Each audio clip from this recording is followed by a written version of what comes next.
Bonjour à tous et bienvenue dans ce nouvel épisode de Motion Meet. Aujourd'hui, j'ai eu la chance de pouvoir échanger avec Marine Delaroche-Saint-André, qui est directrice artistique et motion designer.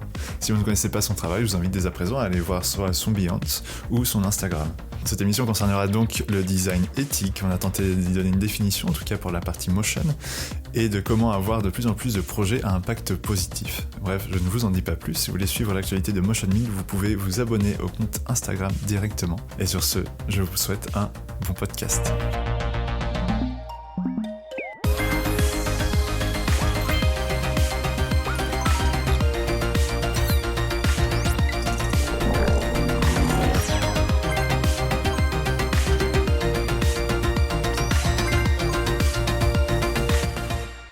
Salut Marie, bienvenue dans ce nouvel épisode de Motion Meet.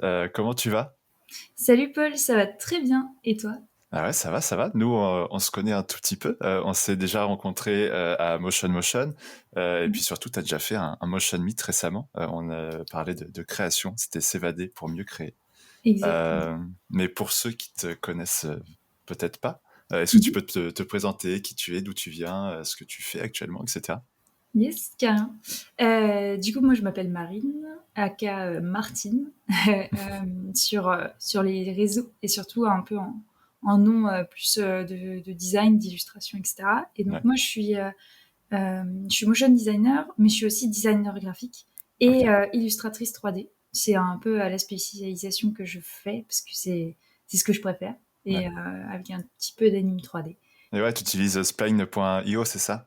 Oui, c'est ça. En fait, j'ai eu de la chance. C'était l'été dernier. En fait, les gens qui ont fait l'outil Spline sont venus vers moi pour me demander si on pouvait faire une petite collab pour un projet en interne. Et du coup, j'ai testé l'outil directement. Donc, c'était vraiment un projet pro, on va dire, un Ouais. projet freelance en même temps. Et c'était trop chouette. En fait, c'est un outil qui est hyper intéressant. Même le fait de se dire que aujourd'hui, on a Cinema 4D, on a Blender, on a plein d'outils qui sont des softs.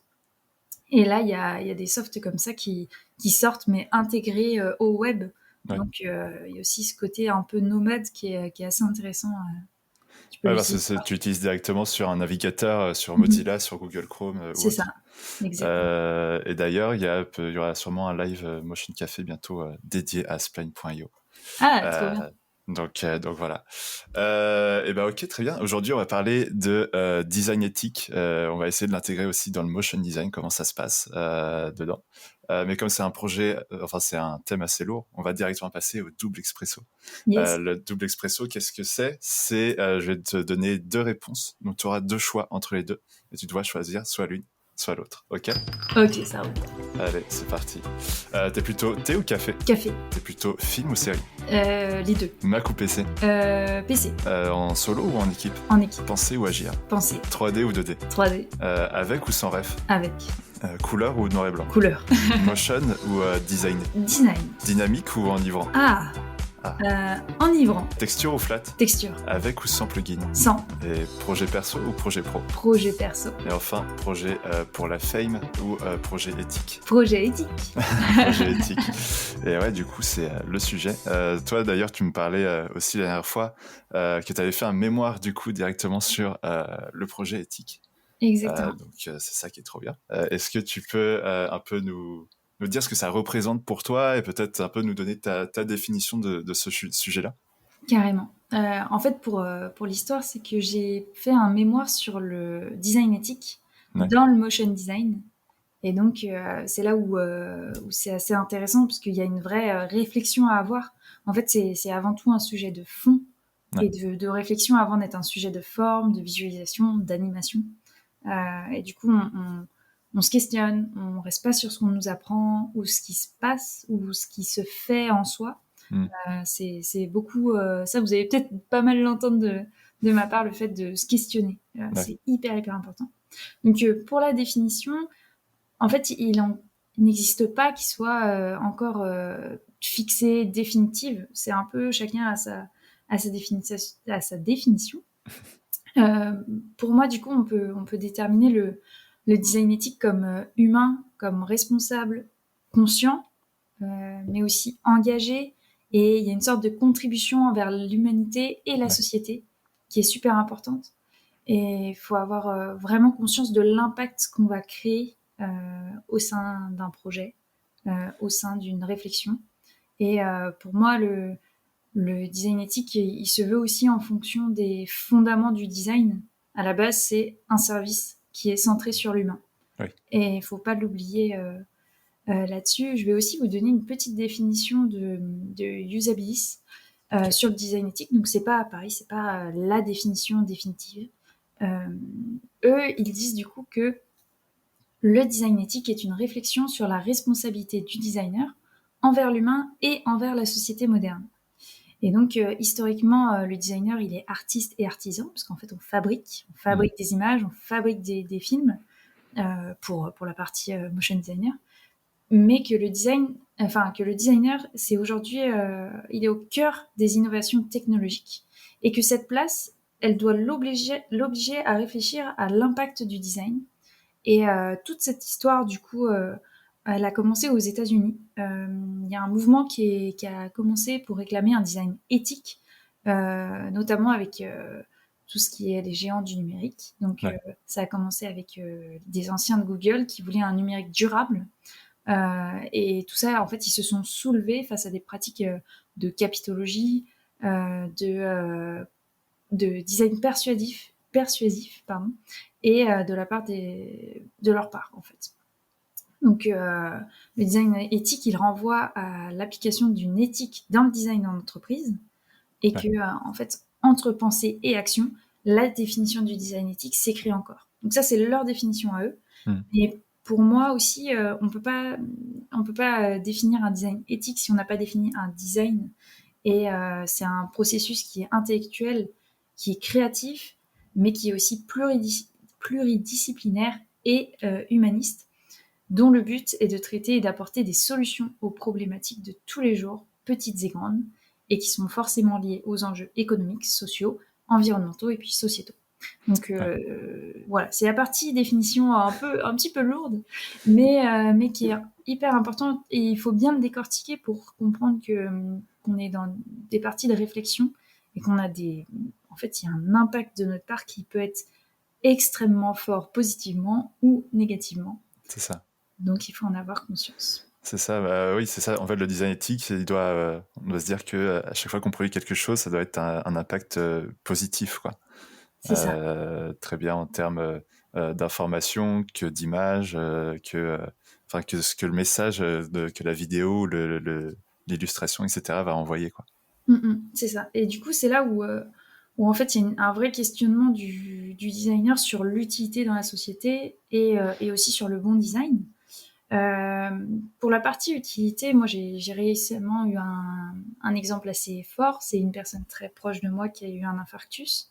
Et là, en fait, on se dit, mais du coup, en tant que designer, et je passe quand même 80 000 heures de ma vie au taf, ce qui est quand même beaucoup, en fait, je sers à quoi face à ça, face à la maladie, face à la santé, face à la mort, enfin tout ça. Et du coup, on se dit comment est-ce qu'on peut se sentir utile, et quel est notre... En fait, là, on se sent hyper impuissant, et c'est là où tu réfléchis, tu te dis, bah ouais, mais pour le coup, cette personne a eu un infarctus sévère silencieux, donc elle est toujours en vie, donc ça, c'est une bonne nouvelle. Mais du coup, c'est des choses qu'on ne sait pas forcément, parce qu'on va... En fait, c'est la plupart des personnes qui ont des infarctus sont plutôt soit en surpoids, soit avec du cholestérol, Ouais. ou en gros, ça, c'est un peu les stéréotypes qu'on peut avoir sur les infarctus. Pareil, il y a eu des campagnes de vidéos qui sont passées sur les AVC, notamment chez les femmes, où les AVC, en fait, ça se déclare pas du tout de la même manière que chez les hommes, où c'est en fait une grosse pointe ou une explosion dans le crâne très très forte, mais en fait, les hommes le sentent tout de suite, alors que les femmes, ça se passe pas de la même manière. En fait, ça peut traîner. Et pour ça, c'est là où tu dis, bah en fait, une vidéo de sensibilisation, ce serait clairement hyper important d'avoir une sorte de prévention des signes de différents types d'infarctus, etc. Et donc, c'est là où on a besoin d'informations, parce que là, c'est des choses vitales, en fait. Et aussi, il y a toute une partie où il faut qu'on prenne conscience tous du fait de prendre soin de son corps, de sa santé physique, mais aussi mentale. Et en fait, plus ça va, plus dans la société, ça commence à être un peu complexe. Il y a de plus en plus de problèmes sur la santé mentale. et qui peut être de l'ordre de la charge mentale trop excessive, etc. Et même qui mène à la dépression derrière. Et honnêtement, moi, j'ai toujours eu des questionnements sur ce sujet, en fait. À quoi est-ce qu'on sert en tant que designer, en tant que motion designer? Quel est notre rôle? Quel est notre impact dans la société, du coup, d'hier, d'aujourd'hui et de demain? Parce qu'en fait, elles sont toutes les trois liées. Et comment est-ce qu'on fait bouger les choses? Comment d'autres designers ont fait bouger les choses aussi? Et ça, c'est trop, trop important. Ouais. Et il y a une autre partie aussi qui est intéressante sur ce rôle, c'est que, en fait, comme les médecins, les notaires, tout plein de professions, on a une déontologie à avoir, en fait. Et ça lie les choses avec l'impact. Et la déontologie, c'est aussi un ensemble de règles, de devoirs qui peuvent régir une profession et avoir un code de bonne conduite, on va dire, autant envers les clients qu'envers le public. Et en fait, pendant mon mémoire, j'avais bien travaillé toute cette partie-là aussi, et j'ai découvert l'existence d'un code de déontologie du design professionnel qui a été publié du coup le 7 septembre 2012 par l'Alliance française des designers. Donc c'est l'AFD. Il y a pas mal de ressources à aller checker de ce côté-là si ça vous intéresse. Ouais. Et Je mettrai le lien en description, ouais, au pire, si tu l'as. carrément. Et en fait, tout ça, toutes ces réflexions-là, quand on commence à penser à des responsabilités, à notre rôle, à la déontologie, ça veut dire qu'on commence à avoir une vraie prise de conscience qui émerge, et on comprend qu'il faut aussi connaître les enjeux de nos projets. Et c'est très, très important.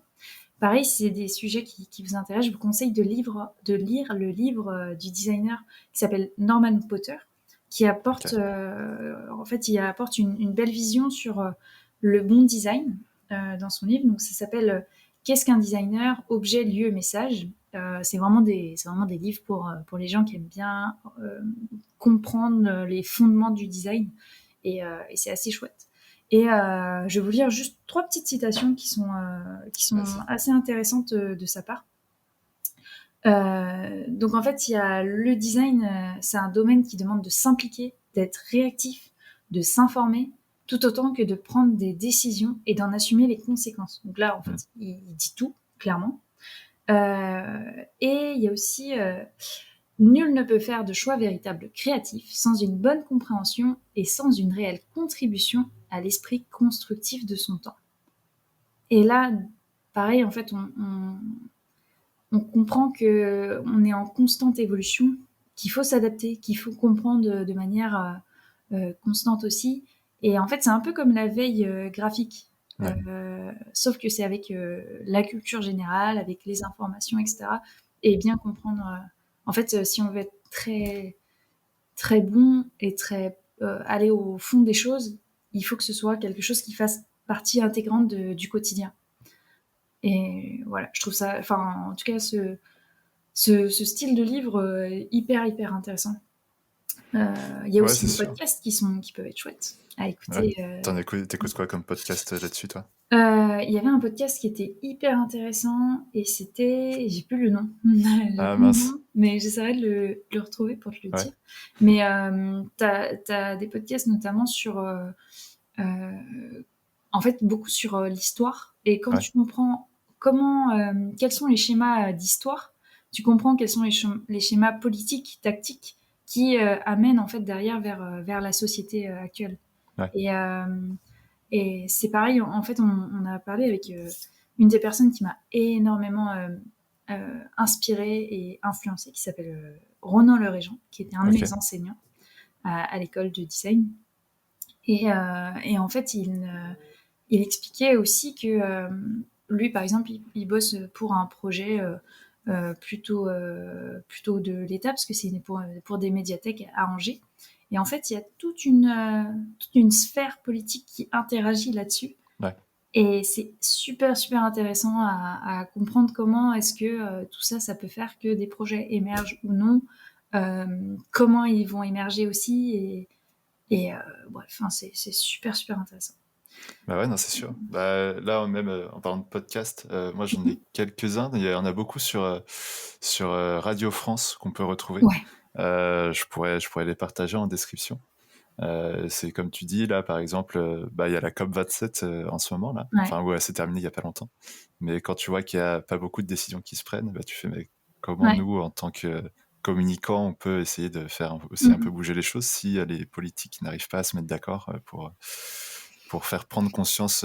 C'est sûr que derrière chaque message, que ce soit derrière la santé, l'écologie ou toute autre chose, il y aura un aspect politique qui devra être fait derrière, quoi. Et Ouais. donc, c'est nous aussi, on a la chance de pouvoir communiquer grâce bah, à des images, quoi. Mmh mh. C'est ce qui peut parler à un plus grand nombre. Et c'est sûr qu'on a, comme disait là, c'est Norman Potter, c'est ça? Ouais, c'est ça. On a notre importance là-dedans, et c'est sûr que euh, aussi quand on choisit un projet ou un client, faut se demander, parfois on n'a pas le choix, c'est comme on se disait la dernière fois, on n'a pas le choix là-dedans, mais il y a un impact derrière Mmh. envers des gens qui vont regarder et qui vont s'informer en regardant cette vidéo ou cette illustration-là, quoi. Carrément. Bah, je te rejoins complètement. En fait, c'est vraiment la connaissance et la culture qui font que, on prend, nos responsabilités, et Ouais, surtout qu'on comprend ce qu'on est en train de faire. ouais, Et c'est là où, en fait, on est vraiment responsable de ce qu'on crée et on doit voir, la conséquence. Par exemple, si tu bosses, pour Total, mm, bon, tu te dis qu'il y a peut-être des questionnements qui peuvent arriver. Peut-être que pour certains, ça ne vient même pas à l'esprit, mais ça arrive quand même, logiquement. Mais on a toujours le choix. On a le choix de le faire ou pas. ouais, Imagine, tu as un film de 30 secondes à 30K, 30 000 euros. Effectivement, tu vas peut-être y réfléchir plusieurs fois. ouais, Tu vas te dire, est-ce que ça prend le pas sur ma conscience éthique? ouais, Après, il y a plein de possibilités de pistes de réflexion. Je pense que c'est le plus important, c'est de pas dire oui tout de suite. oui, Vous pouvez dire non tout de suite, il y a pas, enfin, oui, ça c'est peut être sûr. voilà, mais il faut mesurer les conséquences, se dire que est-ce que je remplis mon frigo avec 30K et qui fait mon chiffre de toute l'année, Ouais, et pour le reste, je bosse que pour des projets éthiques. ouais, c'est Euh, ça. Là, il y a des pistes de réflexion qui peuvent aller dans ce sens-là. Est-ce que Mm, tu te dis, bah ouais, mais si c'est pas moi, c'est quelqu'un d'autre qui le fera? ouais, Ça, honnêtement, à mon sens, je pense que c'est pas une bonne manière oui, de réfléchir à la question. Mais du coup, il faut comprendre que tu es en train de créer un impact négatif. La moindre ouais, des choses, c'est de derrière ne ça veut dire que tu as commencé à prendre un positionnement. Donc tu peux pas critiquer l'envers, tu vois. Tu peux ouais, pas dire oh bah dis donc, c'est vraiment pas terrible. Enfin, en fait, tu peux, mais tu dois assumer que tu contribues à ça. ouais, oui, c'est sûr. Donc il faut peut-être après réfléchir à est-ce qu'on est en dissonance avec nos valeurs. Aussi le fait de la situation qu'on a personnelle. Par exemple, moi, j'ai pas encore d'enfant, Ouais, et j'espère que je serai pas obligée de bosser pour Total pour pouvoir nourrir mon foyer. ouais, Mais tu peux pas juger en fait les gens pour qui c'est le cas. Et ça fait partie aussi de l'éthique, en fait, ouais, de ne pas juger, d'être respectueux des choix de chacun, mais peut-être d'essayer de sensibiliser. Parfois, ça prend pas toujours, tu vois. On a tous essayé en repas de famille de sensibiliser un membre de la famille sur un sujet. Tu vois que ça prend pas, bon, ouais, c'est pas grave, tu vois, t'as essayé. Le tout, c'est d'avoir des échanges, des discussions et oui, c'est de. ça. C'est pas forcément de gagner un débat, parce que c'est pas le jeu. En fait, le jeu, c'est surtout de faire émerger une petite graine, Oui. quoi. De faire prendre conscience à l'autre qu'il y a autre chose qui existe que ce qu'il Exactement. pense actuellement, quoi. Exactement. Et je trouve que c'est un peu la même idée, ce genre de choix un peu qui peut être cornélien si vraiment. Puis 30 000 euros, c'est pas rien non plus. Donc Oui. on a Parfois, ça peut toujours. faire une année, quoi. Ah bah oui, non mais c'est clair. Et c'est là où il faut prendre du recul et mesurer toi ta situation et où est-ce que tu te positionnes. Ouais. Mais à partir du moment où déjà tu y réfléchis, ça veut dire que c'est dans le bon sens. Ouais, oui, c'est ça. Et puis, j'avais écouté un podcast, je crois que c'était sur Motion School Design, un truc comme ça, Mmh. où tu avais un des gars qui se disait, bon, bah, peut-être que je vais travailler pour Coca, par exemple, mais en contrepartie, est-ce que je mettrais pas un petit pourcentage dans une association qui a pas du tout les mêmes valeurs que Coca? Mmh. Et comme ça, au moins, bon, ok, j'ai travaillé pour ce client-là, Ouais. qui n'est pas forcément le meilleur qui soit, en tout cas en termes d'impact positif sur la planète ou sur plein d'autres choses économiquement parlant. Et ouais, c'est se dire, bon, bah, je vais mettre des choses, enfin, je vais pouvoir me sentir un peu plus à l'aise, quoi, Mmh. dans ma pensée, quoi. Ouais. Très bien. Est-ce que tu avais autre chose à dire sur cette phase-là de définition du sujet éthique, du design éthique? Oui, j'ai encore des petites choses. Ouais, vas-y, vas-y. Du coup, un peu sur cette partie, comme tu disais, de reverser des Ouais, choses, enfin des choses, de l'argent surtout. Il y a des collectifs, je crois que c'est un collectif qui s'appelle BAM ou Boom, qui avait en fait ok, montré un exemple de devis, de comment est-ce que eux ils devisent leur projet. ok, Et à chaque fois, tu avais 1% dans ton devis qui était reversé à une asso ou autre. Et je trouve que ça ok. aussi, c'est des pistes qui sont assez intéressantes. Ça permet quand même de réfléchir à comment est-ce que tu factures tes projets. Est-ce que dans ta situation, et parfois tu peux aussi, tu vois, on parlait d'entreprises comme Total, Coca, McDo ou autres. Effectivement, c'est pas des super, ils ont pas forcément que des belles valeurs, ça c'est Ouais. sûr. Mais tu as aussi des projets qu'on a, comme toi ou moi. Ça va être, on va bosser pour des projets corpo ou institutionnels ou autres Mm. qui ne génèrent pas un impact ni positif ni négatif. On est Oui, dans une neutralité globale. Enfin, il y a rien de vraiment neutre, mais c'est pas trop excessif d'un sens ou dans un autre. Et se dire, euh, du coup, ces projets-là, je les fais, mais c'est pas vraiment des projets éthiques. Donc, c'est peut-être là où je vais avoir ce système de facturation 1% qui me permet de faire mm. d'autres projets, tu vois. Ouais, Et c'est vrai que j'avais une discussion ultra intéressante avec Geoffrey Dorn, qui est un designer, alors lui, pour le coup, très, très, très, très éthique. Et en ok. fait, j'avais fait une sorte de petite interview de lui, mais c'était plus au final une discussion, et c'est ça qui était assez chouette. En Ouais. fait, il m'expliquait que lui disait, même à ses étudiants, ça sert à rien de brûler les étapes, en fait. Mm. Euh, il vaut mieux s'impliquer à 50% au début et progressivement augmenter le nombre de projets éthiques pour que ce soit sur du long terme, plutôt que Ouais. d'être à 100% sur du très court terme et que ça s'arrête. Et du coup, en fait, tu auras fait deux, trois projets, mais ça s'arrête. Et c'est là où ça rejoint l'idée un peu de remplir son frigo. Il faut que Ouais. chacun soit en bonne santé. Ça, c'est un peu la base. Il faut qu'on soit bien pour nous pouvoir faire du bien. Oui, c'est ça. Et c'est super important de ne pas se lancer sans non plus analyser le terrain, se rendre compte.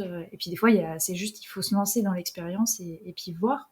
Mm. Euh, il y a aussi un petit passage du coup, de Norman Potter, toujours ce sacré designer, Ce petit Norman. ce Ok. petit Norman, exactement, qui disait quelque chose d'assez intéressant, c'est aujourd'hui, il n'y a que des réponses que l'on cherche. Quelle est cette musique? Quelle est cette image?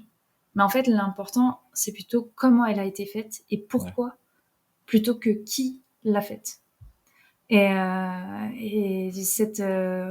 du coup, cette métaphore à travers la musique, elle est très forte parce que la musique, c'est aussi quelque chose qui touche beaucoup, beaucoup notre domaine et Mm. notre environnement. Et je trouve que c'est hyper chouette de se rendre compte comment, pourquoi. Et en fait, des fois, on l'oublie un peu.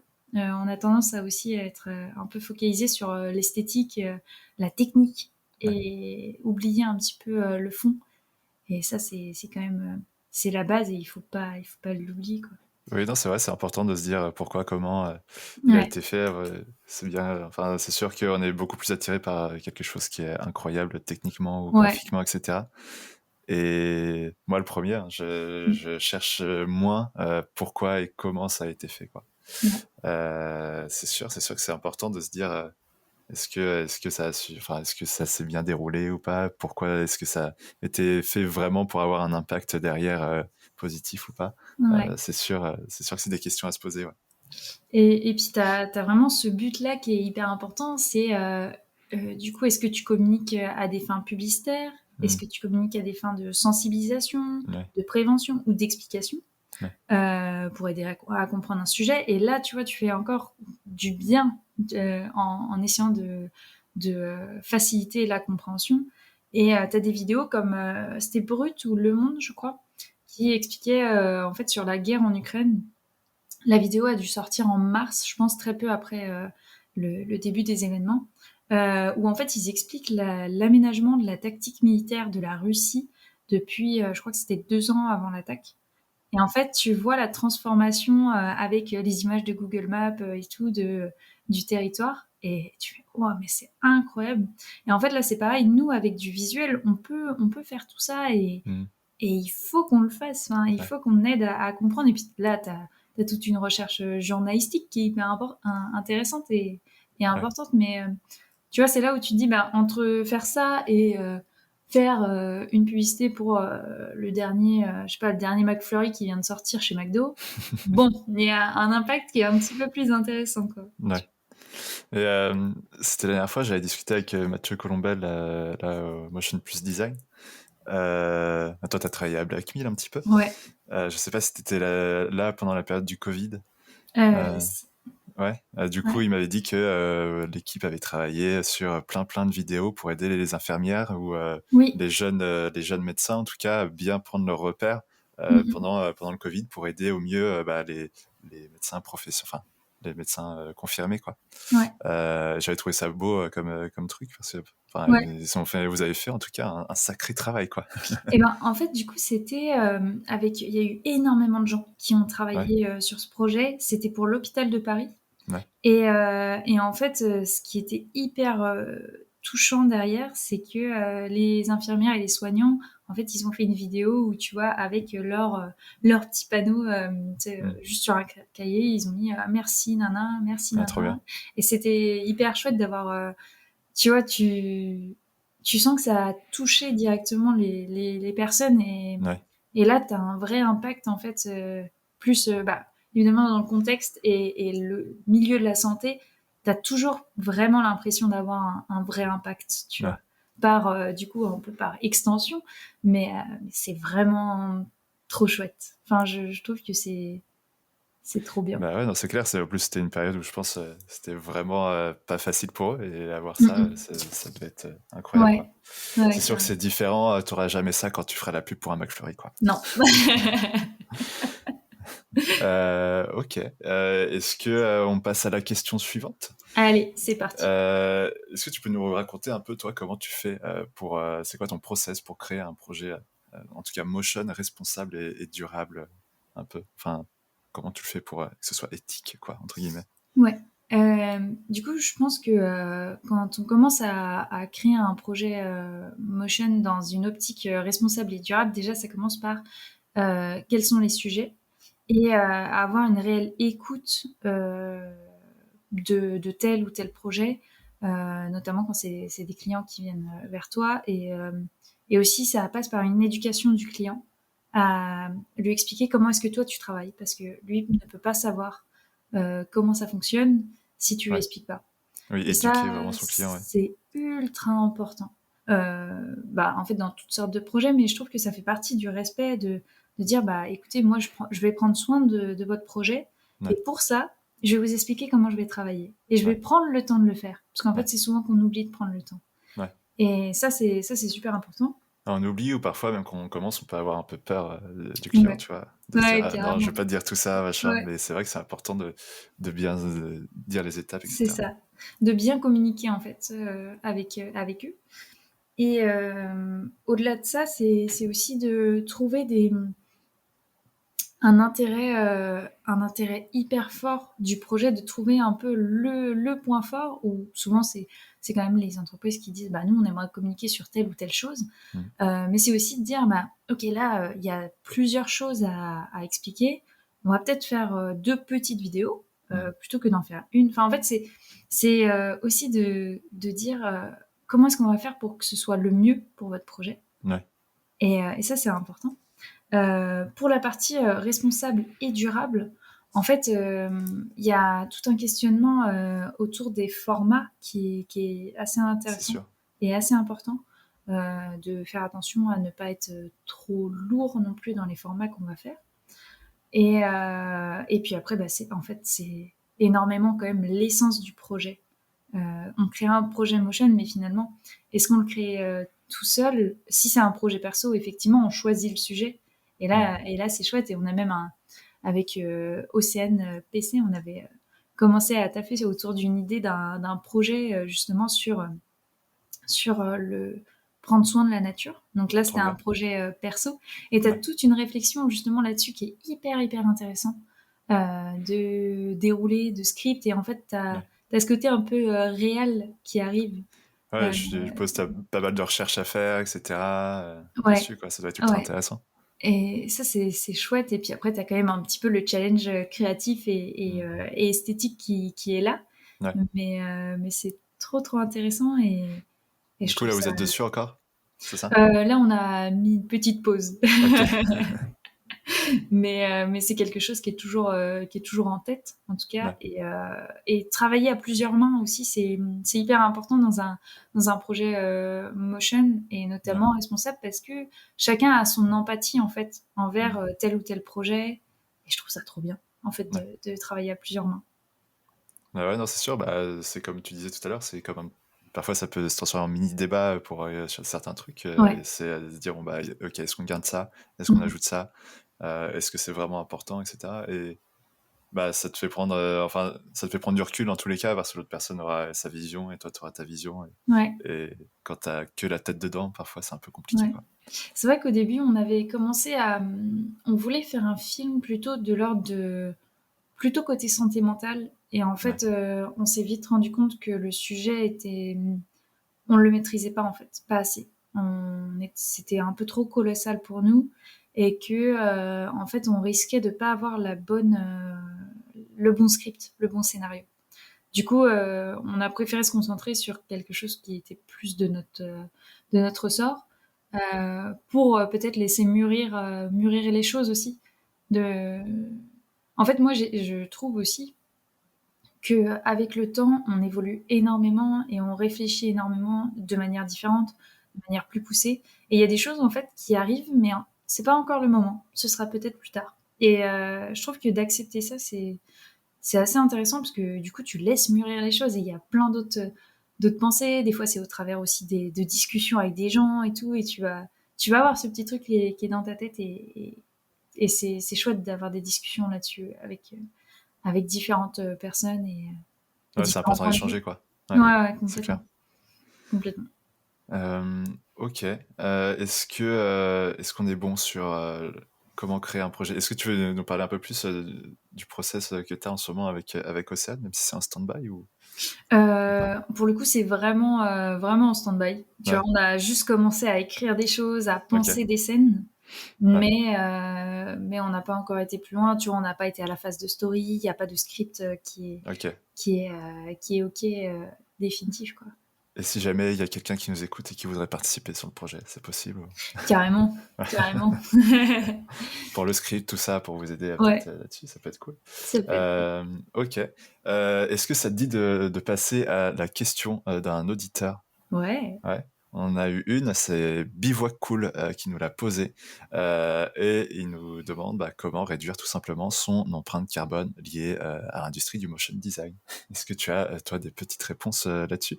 Yes. Alors, de mon côté, cette partie, c'est pas la plus poussée dans ma réflexion, Ouais, parce que c'est une partie assez technique, ouais, c'est clair.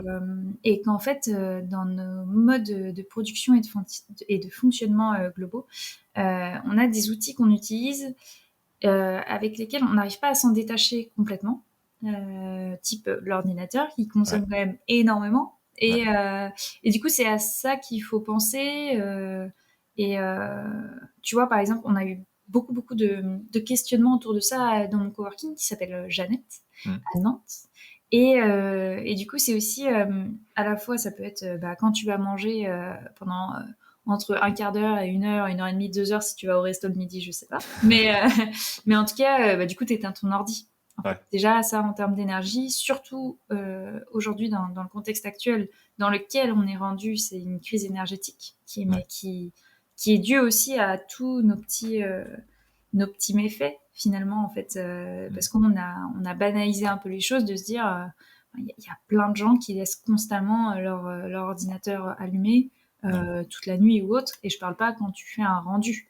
Et même, c'est pas bien de laisser son ordi allumé tout le temps, ça l'abîme Oui, c'est un peu vrai. plus. Donc voilà, il y a double conscience, tu vois. C'est vrai, c'est vrai. Non, mais complètement. En fait, c'est aussi arriver à prendre à la fois soin de ses affaires et Ouais, oui. et soin des autres, en fait. Enfin, soin de la société globale. Ouais. Et c'était aussi des choses vraiment toutes bêtes. Mais si tu consommes du thé, du café, tu en consommes tous les jours. Chez Emotion, on est quand même assez fan du café, généralement, Ouais. pour certaines raisons. Et, et en fait, tu dis, bah ouais, mais tu le fais tous les jours. Et les petites choses du quotidien, ça a un impact des fois qui est assez fort. Donc en fait, Ouais. si on commence à corriger ce petit truc-là, bah déjà, c'est pas mal. Et petit à petit, ça va être de mieux en mieux. Enfin, en fait, on va réussir à faire de jolies choses, avoir moins d'impact. Parce que Ouais, c'est sûr. finalement, en fait, c'est nous qui sommes arrivés là, si on reprend un petit peu les bases d'il y a très très longtemps. Ouais. On est arrivé un peu sur la planète et on se rend pas compte que petit à petit, c'est nous aussi enfin, on s'en rend compte là que c'est nous qui avons fait les choses qui la détruisent. Mais il faut qu'on prenne nos responsabilités là-dessus aussi. Et tu vois, aller chercher du café en vrac, je pense que c'est pas trop difficile, hormis Ouais. le fait que ça a un coût, Ouais. certes. Mais ça, c'est les petites choses. Ouais. Voilà, les petites choses du quotidien, se dire, bah voilà, le chauffage, par exemple, là, on est mi-fin novembre. Est-ce que tu l'as mis mi-octobre, quoi? Bon, cette année, c'était un peu différent, mais et à combien de degrés, etc. Bah, en fait, dans le coworking également. Ouais. Tu vois, dans les espaces de travail, en fait, c'est Ouais. surtout penser ça, se dire bah ouais, t'éteins bien la lumière, machin, tu fais attention, mais c'est aussi en fait, comment est-ce que tu vis ton espace, et en sachant que on passe énormément de temps au travail. C'est Donc à ça. la fois c'est dans les entreprises, dans les espaces de travail, mais aussi pour les freelances, c'est aussi chez soi. Comment est-ce que tu vis chez toi? Comment Ouais. est-ce que tu consommes chez toi? Et par là, il y a une question de quel matos est-ce que j'utilise? Est-ce que j'ai besoin absolument d'avoir le dernier ordi qui vient de sortir, C'est ça. avec la dernière carte graphique? C'est ça. Et tout ça, c'est des vrais questionnements à avoir aussi, Ouais. même si c'est plus complexe. Parce que c'est pour ça que, en fait, on monte un peu crescendo. Il y a des petites choses genre le café et le thé. Ça va, Ouais. c'est pas trop compliqué à régler. Et puis après, tu as l'idée de ton outil de travail réel, ton ordinateur, ta carte graphique. Ouais. Surtout si tu fais de la 3D, les rendus, c'est quand même bien quand ça va pas trop lentement. Ouais. Mais est-ce que pour autant on est toujours dans cette course au plus de qualité? Est-ce que on en fait partie, ou est-ce qu'on décide de prendre un petit peu de recul là-dessus? C'est ça, comme tu disais tout à l'heure, c'est sensibiliser le client à se dire, bon bah ok, si vous voulez du 8K plutôt que du HD, bah ça va prendre 4 fois plus de temps à rendre et ça sera 4 fois plus lourd au final, quoi. Ouais, c'est ça. Exactement, oui, en plus. Et des fois, ça sert pas forcément, en fait. Il faut se rendre Ouais. compte, nous aussi, justement, des formats, de se dire, est-ce que là, on a besoin de cette qualité de format extrême, alors que c'est un rendu intermédiaire, en fait. Ouais, c'est ça. Tu vois. Et puis, Ouais, ça dépend où ça va finir. il y a des choses comme ça qu'il faut questionner. Et comme tu dis là, justement, ça dépend où ça va finir. Donc, en fait, il faut bien questionner au tout départ Ouais. où est-ce que ça va aller, et Ouais. sur quelle plateforme, et sur quel dispositif, en fait. Et ça, c'est trop important à, à savoir. En fait, c'est des questions. Ça revient aussi à ta question de comment est-ce qu'on crée un projet motion responsable et durable. Ouais. Mais en fait, on questionne à quoi ça va servir, où est-ce que Ouais. ça va être, dans quelles circonstances, et comment est-ce que je peux optimiser le fait d'avoir un format qui soit idéal, qui soit pas trop coûteux énergétiquement. Ouais. Et ça, c'est assez intéressant aussi. Ouais, c'est ça. Après, il y a même des entreprises qui arrivent maintenant un peu à calculer leur impact écologique par rapport à un projet, genre un projet 3D. Ce projet 3D là, ce sera tant de CO2 émis dans l'atmosphère, etc. Mm. Tout temps d'énergie utilisé, quoi. Donc ouais, c'est sûr que c'est important et c'est des projets enfin c'est des informations à savoir avant de démarrer un projet, c'est sûr. Ouais. Ne pas Même, faire un même le rendu en fait trop. de le quantifier Ouais, combien est-ce que tu coûtes en termes de CO2, je trouve que c'est hyper intéressant, tu vois. Parce que en fait, dès qu'on a la notion de chiffre, ça nous alerte. ouais, Et, c'est ça. euh, et en fait, si on n'a pas cette notion-là, bah, on se pose pas forcément la question, ou du moins, on s'en rend pas compte. Ouais, Et bah c'est ça en fait, on vit dans un monde de chiffres maintenant, donc les gens ils s'en rendent ouais, compte que comme ça, quoi. exactement. Ouais. Et voilà. Enfin, je trouve que c'est Ouais, assez fou. Il y a aussi le stockage dans notamment des drives, des clouds, des data centers. Alors, c'est pareil, c'est là où il faut aussi se rendre compte qu'on a des compromis à faire. Moi, par exemple, je travaille avec, j'ai un drive, j'ai un Google ouais, Drive et je mets mes projets dessus. Pourquoi aussi est-ce que je conseille à mes étudiants de faire la même chose? C'est parce que tous les ans, il y a les ordinateurs, la technologie, c'est aussi indépendant de nous parfois. ouais, Et tous les ans, je leur dis, prenez un petit drive, vous mettez vos projets. Après, il faut bien évidemment faire le tri aussi et virer dans tes dossiers de ton projet que tu as fait il y a 3 ans les sources qui sont inutiles, les versions qui sont inutiles. Faut toujours en garder peut-être 2 ou 3 parce qu'on ne sait jamais si le client revient. ouais. Mais c'est hyper important de faire le tri parce que sinon, en fait, tu fous tout. C'est comme quand on voit des mails un peu qui servent pas à grand chose, ou que tu vides pas ta boîte mail, ou que tu t'inscris à toutes les newsletters possibles et inimaginables. Hmm. Là, c'est la même chose. Faut faire le tri. C'est ça. Euh, Parce qu'en fait, le moment où ton ordi crash, Ouais, t'as plus rien.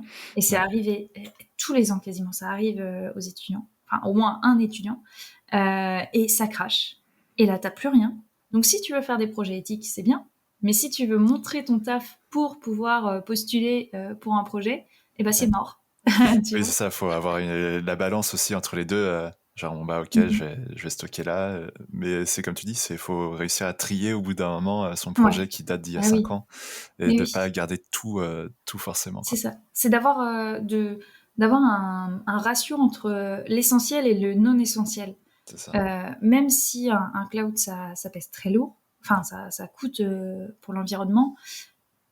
Aujourd'hui, moi en tout cas, je me vois pas travailler sans, et c'est un ouais, compromis que j'ai pas envie de perdre, en tout cas, pour le bon fonctionnement de mon travail. ouais. Par contre, enfin, là-dedans, il faut que je garde l'essentiel pour pas peser trop lourd Hmm. et faire le tri, remplacer les versions, etc.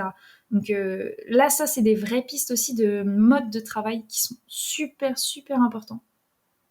Ouais. Euh, Non, c'est sûr, ouais, moi non plus, je me vois pas me séparer de mon drive parce que ouais, j'aurais trop peur qu'un jour mon ouais, ordi, je sais pas, il y a du thé qui va dessus, il y a, je sais pas, exactement. il tombe par terre et bam, Ouais. j'ai plus rien. Et c'est Alors voilà, pareil je pour vais les obligé de disques drive. externes, hein. Tu sais, Ouais. une mémoire externe, bah, tu la perds, tout simplement, ou Ouais. elle crache, ou t'as une inondation, j'en sais rien, tu vois, les pires choses qui peuvent C'est arriver. ça. Euh, mais bah, pour le petit exemple, bah, une des étudiantes que je connais, elle est en 3e année aujourd'hui, non, Ouais. 2e.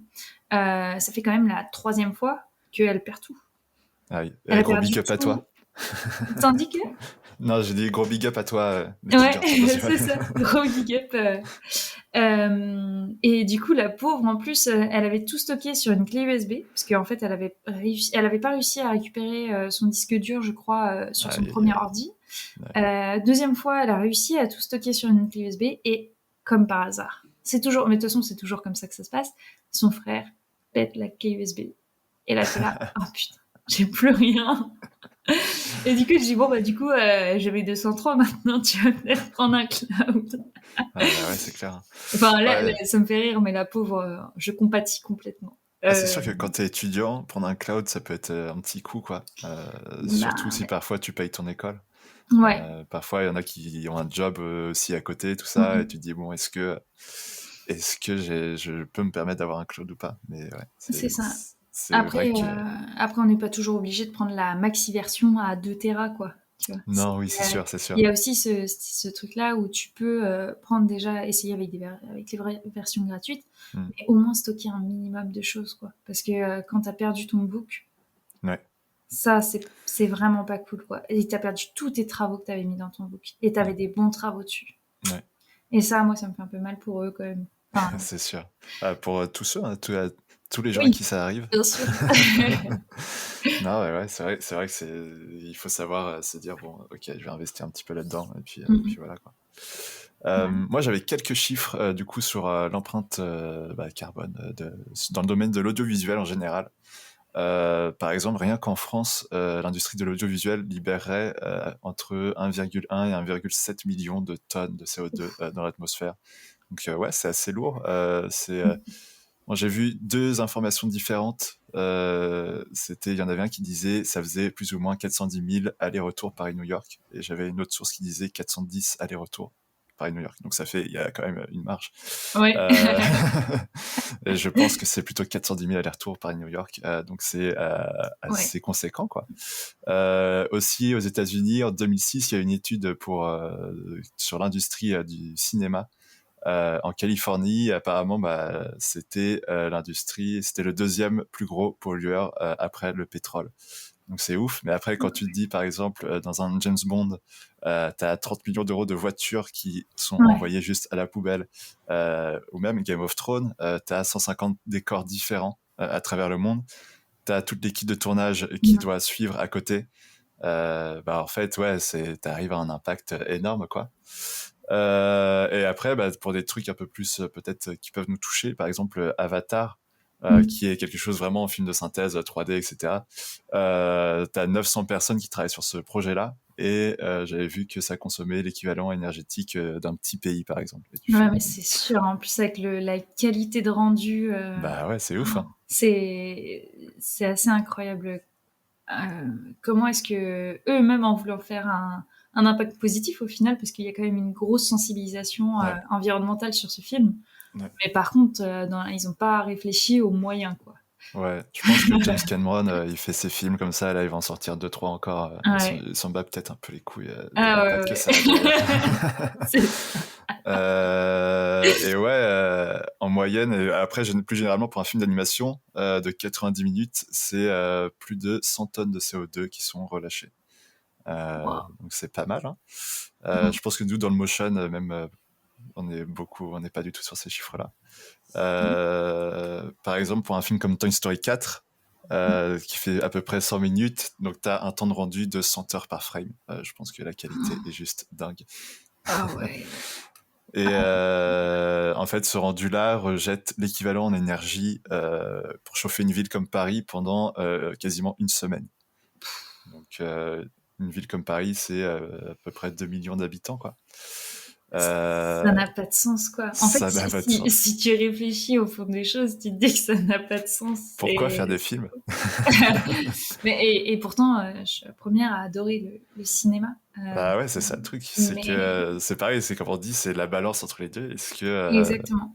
et on a notre impact aussi là-dedans. Et Ah par exemple, oui. pour une ville un peu plus petite comme Quimper, pour ceux qui connaissent, on est plutôt sur l'équivalent de 4 mois d'énergie. Donc c'est incroyable, quoi. Ça permet de passer l'hiver, en tout cas. Ouais, c'est ça. Bah ouais, tout ton hiver, en plus, c'est vraiment pendant 4 mois d'hiver. Donc, t'as toute Ouais, ta donc saison c'est là qui est faite là-bas, quoi. T'as aussi l'évolution des technologies, comme tu disais tout à l'heure. Les Mm. formes de rendu évoluent aussi, et la qualité des rendus. Et par exemple, la saga Shrek, pardon. Le premier film, au début, il faisait 5 millions d'heures de rendu. Alors que sur le dernier, qui est le quatrième, c'est 50 millions d'heures. Tu te dis, ok, Wow. ça évolue un petit peu. On parlait aussi des formats. Et justement, ouais, dire au client que tel format, de la HD au 8K, il y a une réelle différence. Par Mhm. exemple, entre la HD et la 8K, on multiplie par 32 le volume de données, et donc l'impact que ça a derrière.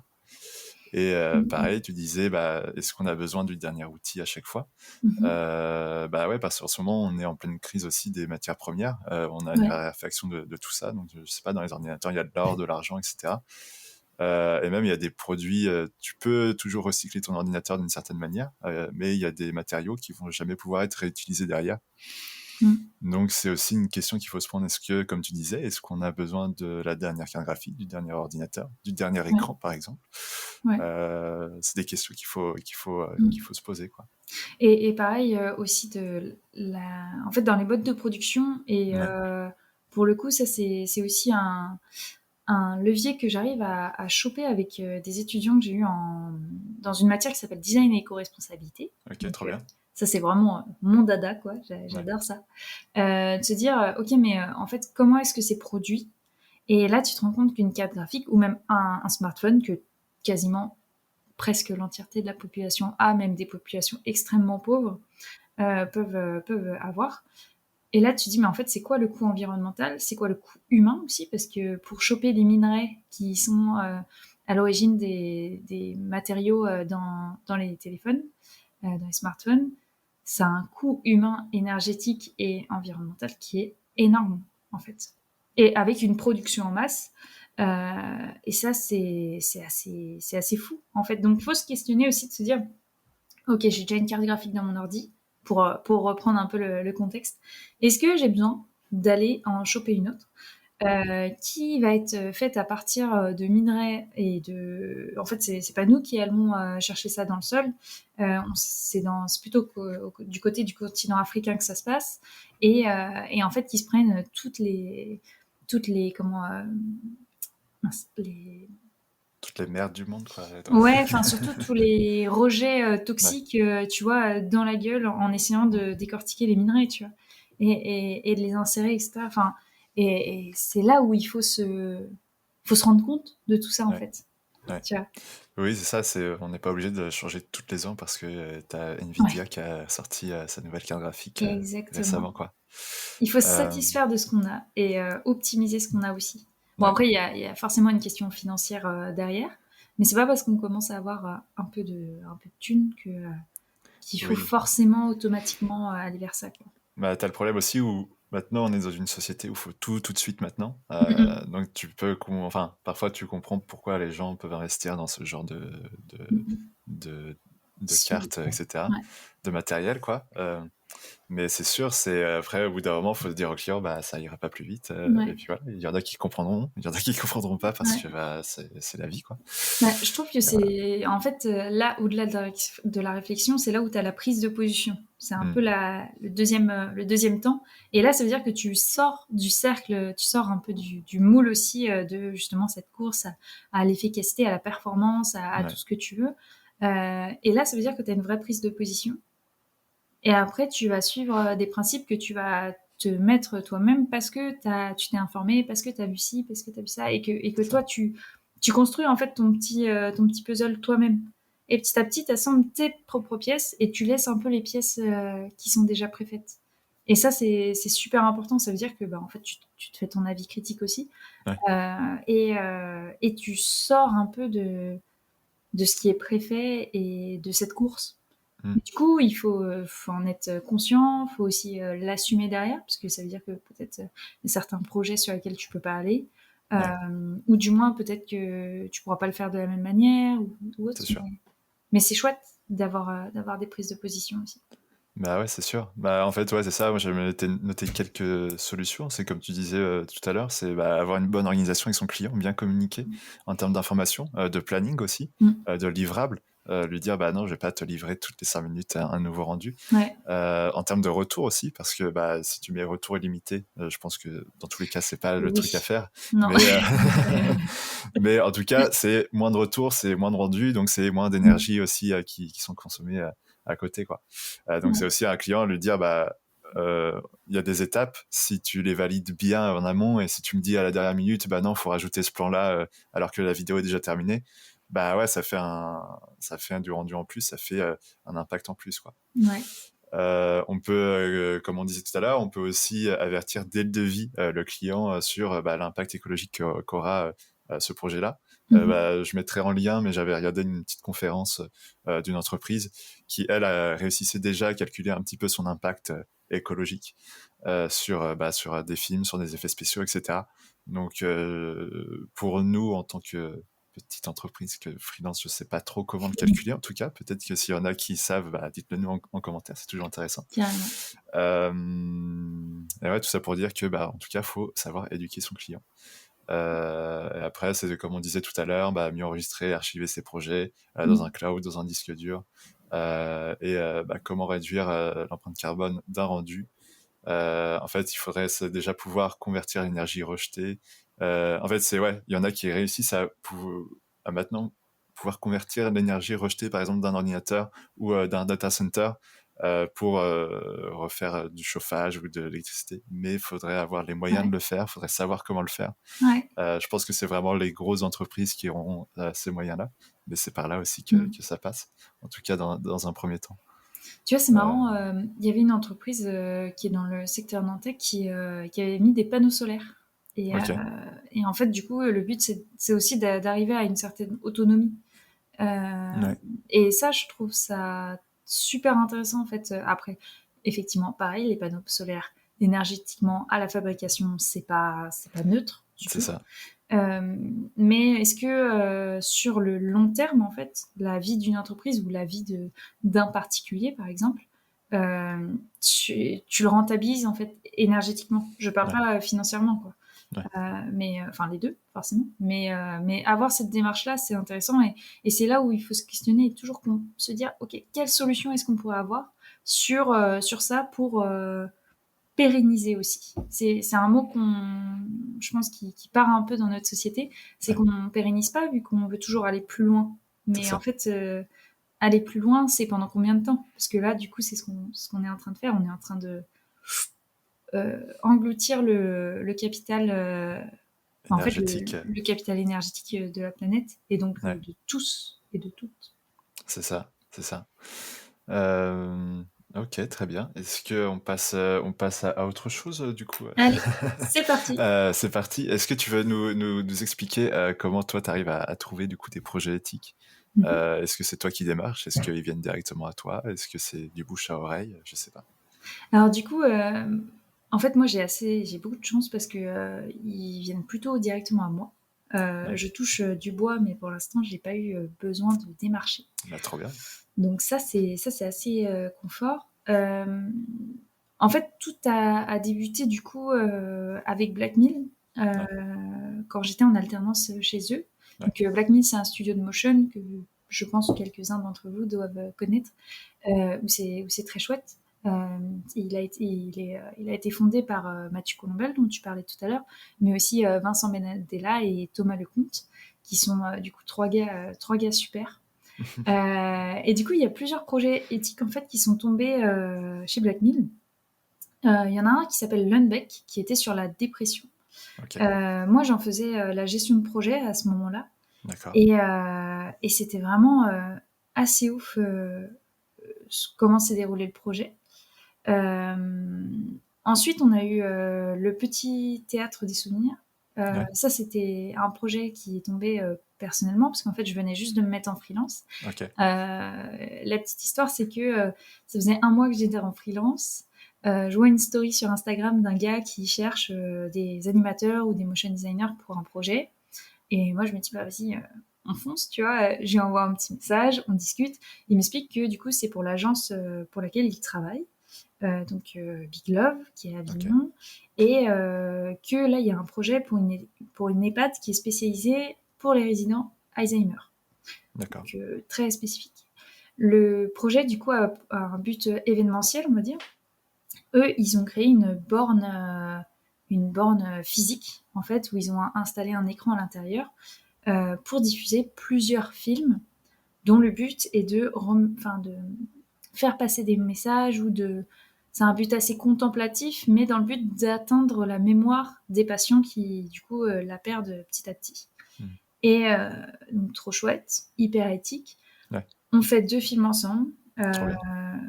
Le premier, du coup, je fais de l'animation 3D. En fait, les deux, j'ai fait de l'animation 3D aquarelle, Ok, qui était un peu abstraite et expérimentale. Donc, en fait, c'est que du plaisir, quoi, que du bonheur.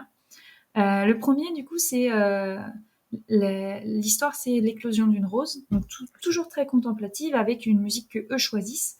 Ils rédigent le script. Aussi parce que eux, ils voulaient jauger une certaine sensibilité chez les patients, parce qu'ils ont été en fait là-bas, ils ont discuté vraiment avec le client, etc. Moi, je leur fournis un story, je crée les still frames, j'anime, je monte le tout, je leur envoie. Et là, le directeur de l'agence, le patron, était hyper content. Il m'a même appelé en me disant, mais en vrai, je trouve que le film est très beau, esthétiquement et dans le fond. Enfin, il y a vraiment, ça fonctionne super bien. Et du coup, j'étais trop contente. Vraiment, ce projet m'a rendue très heureuse, en fait. Vraiment heureuse Trop bien. d'avoir un impact. Ouais. Et là où c'est hyper fort, c'est qu'il y a la diffusion du film auprès des résidents, intégré Ouais. dans la borne, etc. Et là, en fait, il y a des patients qui bougeaient jamais, mais vraiment jamais, qui parlent pas, etc., qui commencent à lever la tête. Donc rien que ça, en fait, c'est bête, mais on est rendu à des mécanismes qui sont très profondément touchés chez ces personnes-là. Ouais. Il y a des petites grand-mères qui se sont levées et qui Incroyable. dansaient. Et en fait, ils m'ont envoyé une vidéo et c'était hyper touchant. Enfin, en fait, même moi, à chaque fois que j'y pense, ça me met les larmes aux yeux parce que tu te dis, waouh, c'est super fort. En fait, j'ai réussi à faire quelque chose de fort et Ouais. eux, ils le reçoivent. Et en fait, c'est comme si là, tu avais un vrai impact, que tu Ouais. les aidais vraiment. Et, Ouais. euh, et ça, c'était juste incroyable. En Ouais, fait, c'est trop bien.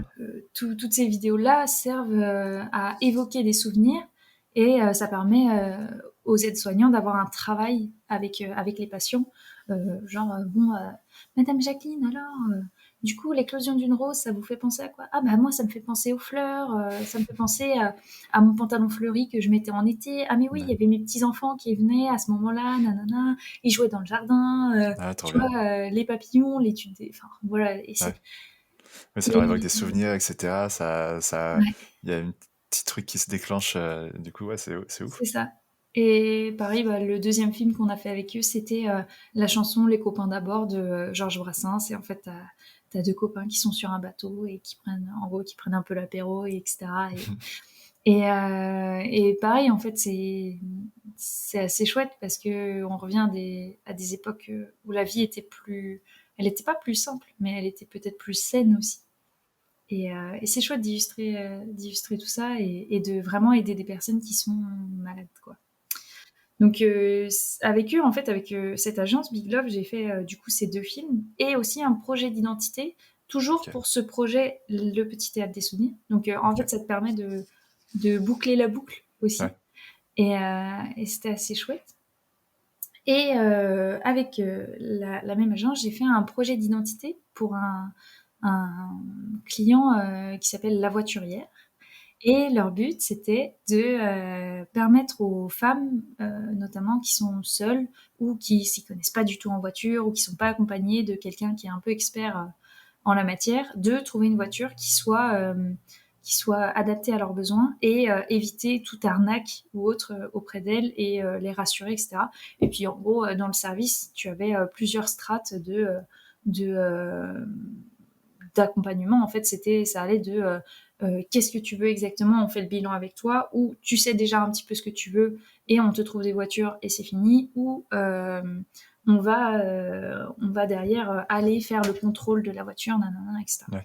Euh, le but là-dedans, et je trouve que c'est chouette parce que même si ça peut paraître contradictoire, mais avoir une voiture, c'est pas tip top en soi. Ouais. Par contre, quand tu habites dans la pampa et que tu dois aller travailler, il y a un moment où t'as pas trop le choix, ou du moins que t'as pas accès à des transports en commun Ouais. facilement. Et je trouvais que c'était hyper intéressant parce que là, tu as un vrai rôle du designer, tu vois, on en revient un petit peu à ça, de trouver une solution au problème. Problème, je sais pas comment faire pour trouver une voiture. Bah attendez, on va vous trouver un service pour ça. Et toi derrière, tu fais leur identité pour les aider et tout ça c'est chouette. Trop bien. En fait, peu importe le projet que vous faites, pour moi, il faut penser aux impacts qu'il y a derrière, que Ouais. ça peut être écologique, certes, mais ça peut être sociétaux, social. Ouais. Ça peut être pour éviter l'isolement des personnes, pour la maladie, pour plein de choses, pour la mobilité. Et c'est des réflexions à avoir au quotidien. Et tu vois, je pensais à ça, mais je me disais, si je pouvais faire un projet éthique chouette, je me dis, aujourd'hui, on utilise pas mal Yuka. Tu sais, c'est Ouais. l'application pour scanner tes produits et te dire est-ce que le produit est bon ou pas. Et je me dis que ça serait vraiment chouette parce que tu as un impact énorme derrière.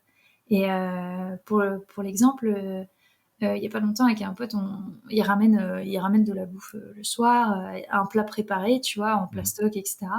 Et une soupe, tu vois. Et du Ouais. coup, je me dis, mais non, mais ton plat préparé, c'est mort, tu vois, ça va pas être, enfin, ça va pas être bon en termes de produits. Et là, tu te dis, bah, en fait, si, il a un excellent Nutri-Score. Donc, tu dis, Ah ok, ouais. bon, c'est pas terrible en termes de déchets, mais Ouais. au moins la qualité est là. Et l'autre, c'est la soupe avec un packaging hyper sobre, noir et vert, tu vois, et qui t'inspire clairement confiance. Et là, tu scannes, enfin, ça a un Nutri-Score A, le truc, et tu scannes et tu fais 45 sur 100. Et là, tu fais, ah bah, c'est pas Ouais, terrible. c'est Et moi, chaud. j'aurais pas dit que c'était du A là-dedans. Du coup, qu'est-ce qu'ils mettent dans cette soupe pour que ce soit comme C'est ça? clair. Bah, énormément de conservateurs, de colorants et tout ce que Ouais, c'est tu veux, ça. hein. Et c'est là où tu te dis que en fait, le packaging te biaise et en fait, Ouais. t'es manipulé par le pack. Donc du coup, la boîte n'est pas éthique, tu vois. Même si à la base, ils ont des fondements bio, éthiques, ce que tu veux. Ouais, exactement. Mais du coup, ça veut dire que c'est pas très éthique. Et Ouais, exactement. C'est le packaging, ça fait beaucoup dans la consommation d'un produit. ouais, Le packaging, tu vas plutôt prendre là, comme tu disais, tu vois un truc beau, bah tu te dis bah c'est bon, ça c'est bon mais quoi. oui, Alors que tu vois un truc, je sais pas, seulement sous plastique, et bah tu vas te diriger vers le truc un peu mm, plus beau, etc. C'est comme sur les sites internet au début, bah oui, ça vient de là, le design un peu plus éthique. Tu vas pas dire oui, au consommateur tu vas pas afficher en gros un bouton acheter, mais tu vas ouais, laisser le consommateur faire sa vie sur son produit quoi. Mais exactement. oui, oui, non. Pour dire que bah, le designer a sa place partout dans la société pour vendre des choses, pour consommer, enfin, Ouais. dans la vie d'un consommateur, quoi. Mm, mm. Et ouais. Pour le coup, tu demandais comment est-ce que tu arrives à trouver des projets éthiques? Ouais. Là, honnêtement, ça fait un petit moment quand même que j'ai pas travaillé pour des causes éthiques Ok. directement. Pour le coup, j'ai un autre projet aussi qui était pour ça s'appelle Mini Studio. En fait, c'est une fille qui est venue me contacter toujours sur Insta ou Behance, je crois. Ouais. Et en fait, elle me disait, bah, moi j'aimerais bien créer une série audiovisuelle. Ok.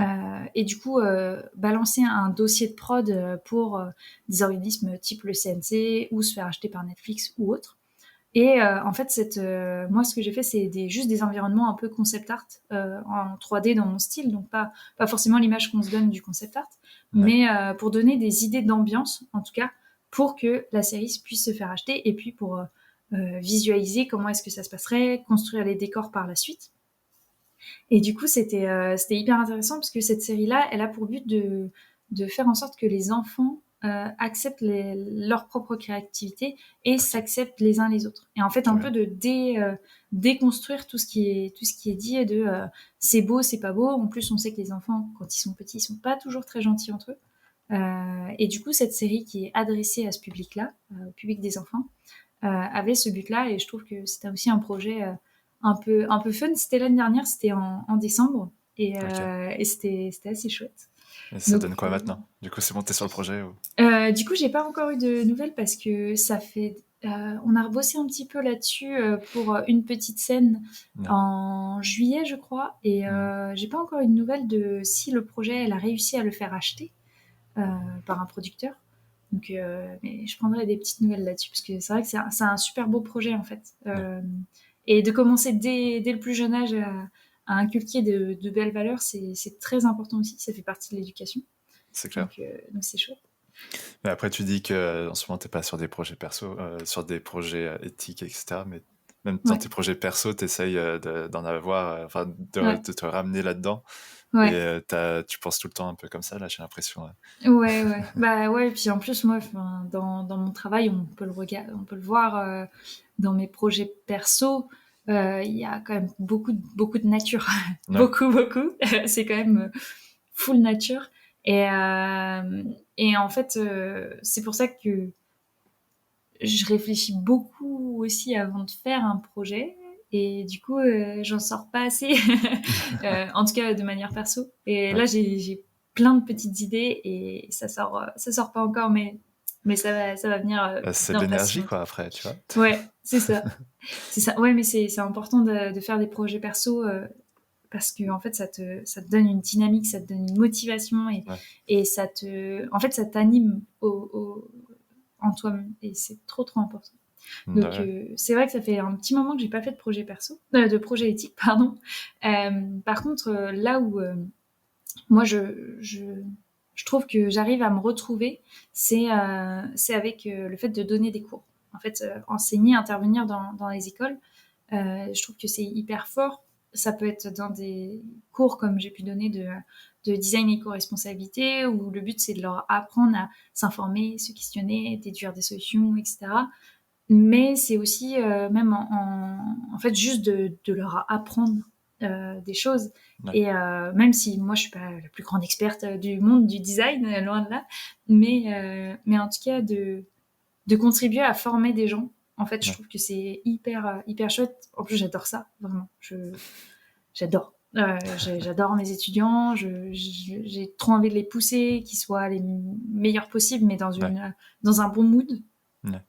Et ça, je trouve ça fou. Et là, bah, tu vois, récemment, ça fait 2 mois maintenant, j'ai accepté le poste de référente motion en fait pour les 4e et 5e années, pour les masters, dans une Trop école bien. qui s'appelle IARTUP. Donc moi, je suis sur le pôle de Nantes. Ok. Et je trouve ça chouette de les suivre, tu vois, de leur trouver des bons intervenants, de Ouais. faire en sorte que tout se passe bien pour que ils arrivent à sortir de l'école le mieux préparé possible. En fait, c'est vraiment ça. Tu fais en sorte que la piste de décollage elle soit la plus parfaite possible pour que eux derrière ils puissent s'envoler tranquillement dans la vie pro. Et là, tu vois, par exemple, c'est pas vraiment un projet éthique en soi, tu vois, Mhm. mais c'est là où moi je m'y retrouve aussi. Bah, tu fermes le futur de demain, quoi. Tu fermes les C'est designers ça. de demain. Du coup, ouais, ça a une Ouais. importance quand même aussi. C'est un Ouais. impact quand même sur sur des personnes Ouais. directement. Donc, Et c'est là où, en fait, tu as vraiment un échange qui se crée aussi et de dire, mais ouais. là, tu te rends compte que ce que tu mets en place, ça a aussi des sous-entendus qui sont pas toujours tip-top ou pas Mhm. toujours, en fait, on se rend pas toujours compte Ouais. de ce qu'on fait. Et là, du coup, il faut, ah ouais, j'avais pas pensé à ça, tu vois. Et en fait, t'as pas forcément besoin d'être intervenant pour te rendre compte. C'est juste une Ouais. personne extérieure qui Oui. va regarder et qui va se dire, ah. Et puis même, tu vois, je leur donne des petits sujets qui sont liés à ça, liés à l'éthique, à l'environnement, notamment en illustration. Tu vois, et ça, c'est trop bien. Bah ouais, Voilà. c'est sûr. Je plus sois, je plus sois. Mais tout ça, tu vois, je trouve que c'est vraiment ancré dans la nature profonde de chaque personne. Moi, je Ouais. sais que j'aime beaucoup, beaucoup, beaucoup aider les gens. Ça a toujours été, en Mhm. fait, c'est comme ça. Et aujourd'hui, ça se raccroche du coup à des idées dans le social, dans le sociétal, dans l'environnemental et aussi dans l'éducation, du coup. Et en fait, si vous avez cette toute petite sensibilité qui est au fond de vous et que vous savez pas toujours comment l'exploiter, que c'est presque parfois une petite frustration, Ouais. en fait, il faut juste trouver le moyen de bien l'exprimer et hop, et vous faites des choses incroyables, quoi. Ouais. Enfin, Oui, en tout c'est cas, ça. c'est chouette. Oui, c'est ça. Après, il faut se donner les moyens de le faire. Il faut Mm, avoir mm. l'envie et tout ça. Et oui, quand on a Ouais, l'envie, bah, faut les faire. Il y en a qui, parfois, qui osent pas aller jusqu'au ouais, bout de leurs idées. C'est dommage de pas essayer au moins ouais. de le faire. Mm, mm. Euh, Complètement. Est-ce que tu pourrais nous parler un peu de ton process, toi, dans ces Mm. projets-là?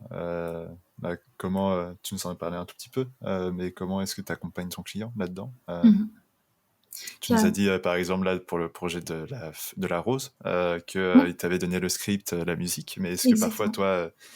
toi, tu dis, est-ce que ce serait bien d'avoir peut-être cet angle-là, si on parle de ça, etc. Ouais, ouais, carrément. Et ben, en fait, c'est exactement ça. C'est qu'autour le premier projet pour Alzheimer, eux, les sujets étaient tellement profonds et impactants qu'ils voulaient travailler ça directement avec le client aussi. Donc, en fait, des Ouais, fois, t'as aussi ce côté-là où les choses sont préparées en amont et toi, t'arrives après, ouais, après la bataille. c'est ça. Et du coup, le script était déjà écrit, la chanson choisie, enfin, les sons choisis.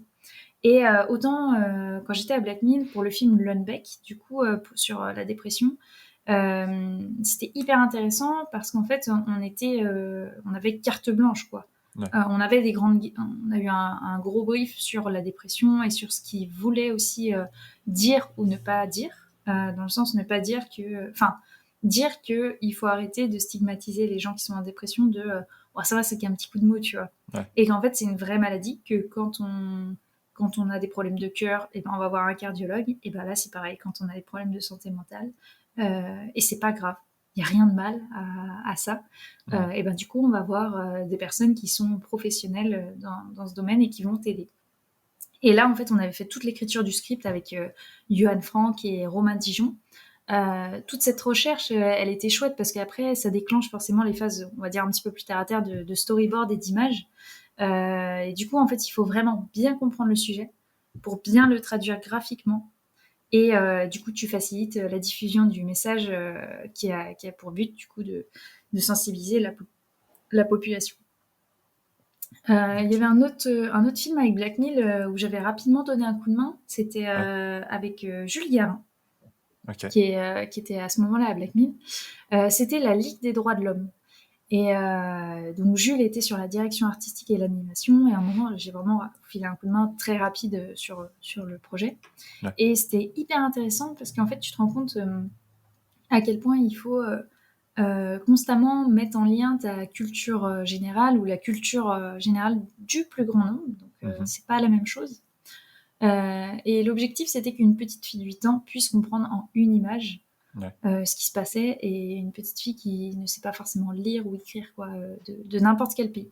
Et c'était hyper chouette. Et le film était hyper beau, il a reçu des prix, enfin tu vois, c'était vraiment... C'est quoi le projet c'est la Ligue des droits de l'homme. La Ligue des droits de l'homme. Ouais. Okay. Et c'était vraiment chouette, il y a eu plusieurs films qui se sont faits. Et c'était fou. C'était vraiment fou. Bah ouais, tu m'étonnes. Voilà. Ok. Et t'étais arrivé à quel moment pour ce projet-là, du coup ? C'était avant l'animation. Du coup, j'étais arrivée pour les phases de still frame et j'ai dû faire 1 ou 2 still frames, tu vois. Mais c'était chouette. En fait, le script était déjà rédigé aussi, pour le coup. Et c'est chouette d'arriver à différents stades, tu vois. Autant la toute première fois, c'était design et animation. La deuxième, c'était que le script. Et la troisième, c'était du coup un petit peu d'image, un petit peu de design. Et enfin, c'est chouette aussi. Et puis, c'est hyper enrichissant aussi de travailler en équipe quand c'est comme ça. Parce que t'as un échange fou. Je trouve ça pas mal comment tu me le racontes, parce que ça fait un peu... T'arrives à te détacher du projet, du coup, tu vois, j'ai l'impression. Tandis que quand tu vas travailler tout seul, bah, c'est... Tu le prends vraiment comme ton bébé, entre guillemets. C'est ça. T'auras moins... tu donneras moins peut-être d'importance à la critique ou d'autres choses comme ça. Tu vas moins l'accepter. Ouais, il y a moins de flexibilité. Et en fait, là où ça aussi, tu l'apprends notamment en studio, je trouve, c'est parfois à te dire... parce qu'en fait, on a tous envie que nos films soient super. Mais parfois, est-ce que c'est super que pour toi, ou est-ce que c'est toujours super pour le film, tu vois. Et pour moi, les meilleurs designers, on va dire, c'est ceux qui pensent toujours d'abord au film. Et ça veut pas dire que c'est le client qui a raison.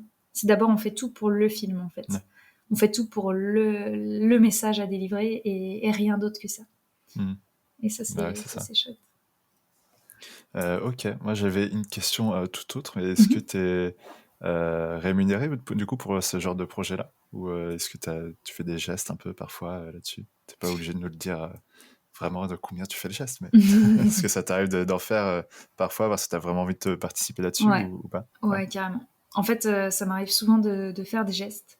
Après, ça dépend. En fait, ça dépend forcément de qui est le commanditaire. Si c'est une asso, c'est toujours différent de si c'est, tu vois, si c'est un pro ou autre.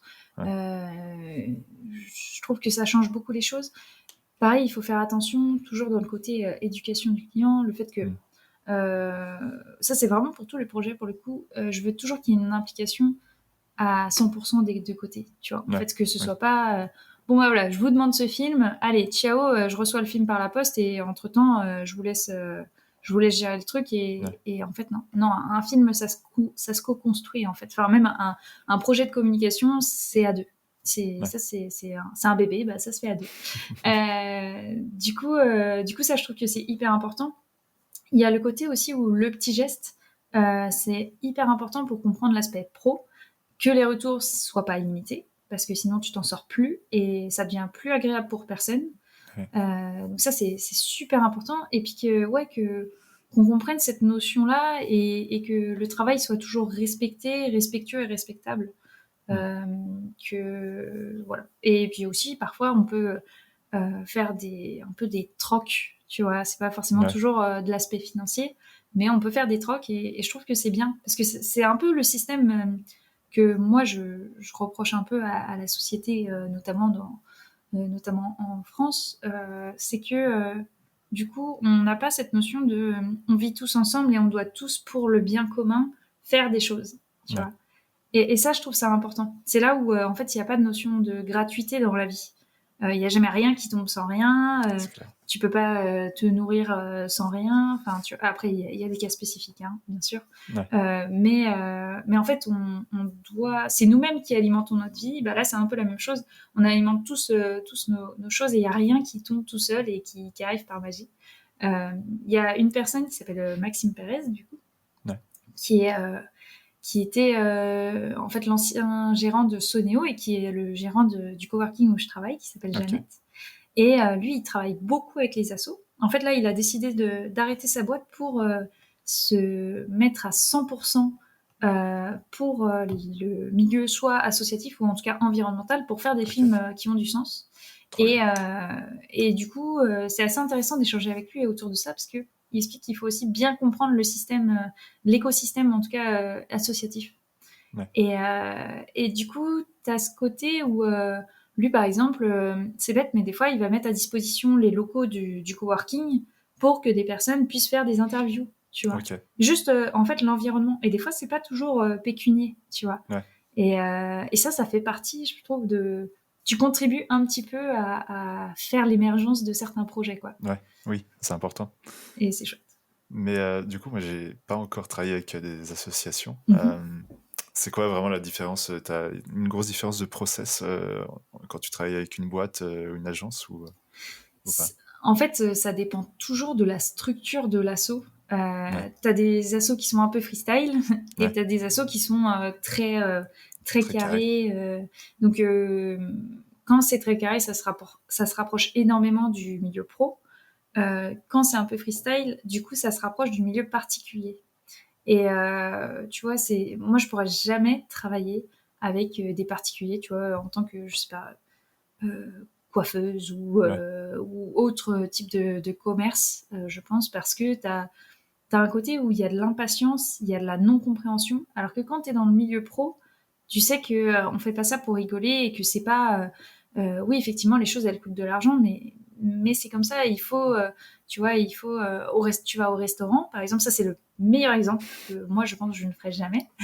C'est que tu vas au restaurant et en fait, les gens qui viennent, tes clients, ils peuvent se plaindre pour ci, pour ça, nanana. Ah bah c'est cher, ah bah nanana, nanana. Oui, mais en fait, c'est cher, mais c'est pas que le plat, en fait. C'est aussi le coût de la structure, le coût de l'énergie, etc. C'est exactement ça. Et en fait, tu vois, ça, dans le côté pro, on le comprend. Et dans le côté particulier, bah, en fait, tu le comprends un peu moins. Et c'est un peu là où, tu vois, l'asso qui peut être moins structuré, ça peut tendre un peu vers ce côté-là où c'est ah oui mais c'est bon, tu peux bien faire ça, tu vois. Et c'est là où il faut faire attention. Et je pense pas que ce soit, enfin c'est vraiment une question de personne plutôt que de structure. Parce que en fait tu te rapproches du côté particulier et t'as des particuliers qui sont géniaux, mais t'as aussi parfois des choses qui sont un peu moins sympas.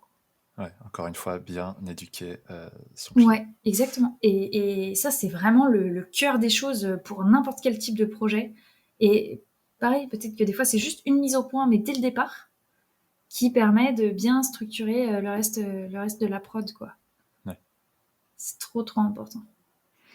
Ok. Est-ce que on arrive tout doucement sur la fin de l'épisode? Est-ce que tu avais des choses à rajouter par rapport à ce qu'on s'est dit ou est-ce qu'on est bon pour toi?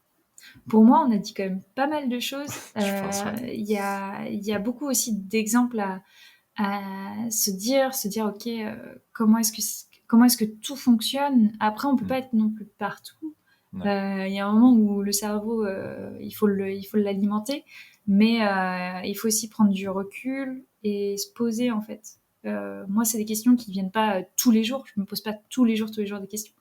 Mais en tout cas, souvent, mon mood aussi de réflexion, c'est aussi à travers les livres, énormément. C'est quelque chose que j'aimais beaucoup, en fait, quand j'étais petite. Je lisais énormément de livres.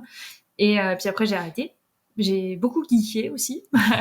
J'ai eu la période de geek, la période de beaucoup de sorties, etc. Quand j'étais plus jeune. Et en fait, ce qui fait qu'aujourd'hui, notamment avec le design, je suis retombée dans amour des livres. De la lecture. Et il y a plein d'histoires, en fait, justement. Moi, ce qui m'intéresse le plus, c'est dès qu'il y a un côté humain, une dimension humaine, de se questionner envers d'autres pays, comment ça fonctionne, etc. Là, tu vois, je suis sur c'est pas une sorte de trilogie, mais en tout cas, c'est 3 livres d'une même autrice ou auteur qui du coup parle de pays, par exemple, quand tu es en Inde ou quand tu es réfugié politique.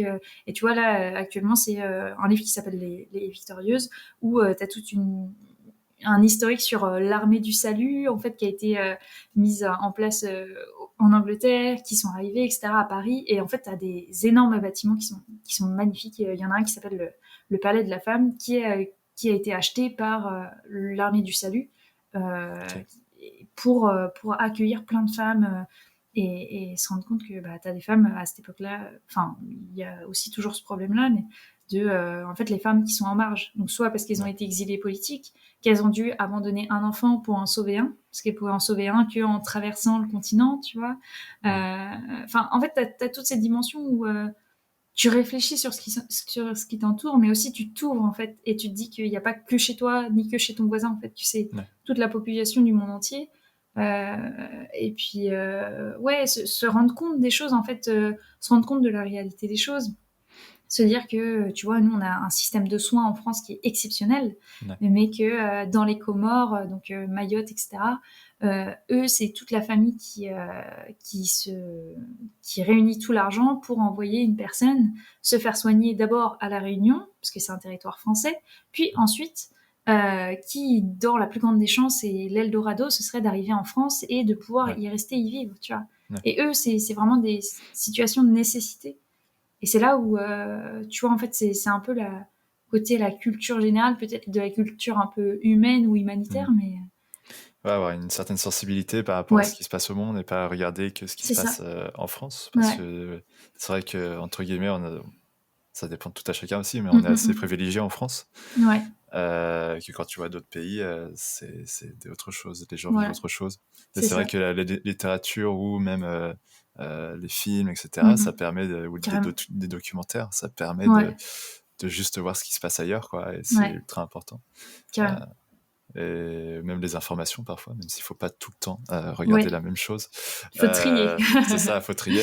Mais ça permet de se rendre compte ce qui se passe dans le monde, et je pense que c'est important dans la société dans laquelle on est, de se dire ok, il se passe ça là-bas, pourquoi, comment, et pourquoi on en est là aussi aujourd'hui, nous, quoi.